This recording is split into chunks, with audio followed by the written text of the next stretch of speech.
बिना कौन है ହେଲା ତାହେଲେ ଦେଖ ସ୍କୋୟାର ଥିଲା ଏକ୍ସ ଥିଲା ତାହେଲେ ଏକ୍ସଟା କ'ଣ ହେଲେ ତାହେଲେ ଏଠି ରହିଲା କେତେ ଆଉ ଗୋଟେ ଏକ୍ସ ଚାଲି ଯାଇଛି ତାହେଲେ ଏକ୍ସ ରହିଲା ଏଠି ଏକ୍ସ ଥିଲା କ'ଣ ଚାଲି ରହିଲା କେତେ ୱାଇ ବୁଝିପାରିଲେ କେମିତି କ'ଣ ଆସିଲା ପୁଣି ଏଠିକି ଆସ ଏଠି ଏଇଠି ଅଛି ଏଠି ଏଇଠି ୱାଇ ଅଛି যেটা ସବୁ ଜାଗାରେ ଥିବ ସେଇଟା କମନ୍ ଆସିବ ତାହେଲେ ଏଠି ଏକ୍ସ କମନ୍ ଆସିବ କି କ'ଣ କମନ୍ ଆସିବ ନାହିଁ କାରଣ ଏଠି ଏକ୍ସ ନାହିଁ ଏଠି ୱାଇ କମନ୍ ଆସିବ କି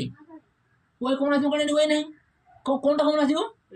এই যে কোন এইটা সবু জায়গা আছে তাহলে প্লাস এর কোন প্লাস 8 লিখলি তাহলে 8 গোলা কমন যদি আসলা রইলা কত এটি 1 রইলা এটি কত রইলা 8 চলে যাইছি প্লাস y রইলা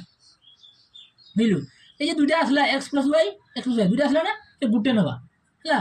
মানে x + y নেলে কমন আর এই যে x + এইটা গুটে নেবা x + এই দুইটা দিলে গুটে নেবা আর এই যে x + এইটা রইলা এর প্রথম লেখনি হবো এর সেকেন্ড লেখনি হবো কিছু না आंसर আসলা বুঝলো এই দুইটা বাড়লা পরে গুটে নেলে হ্যাঁ আর যে x +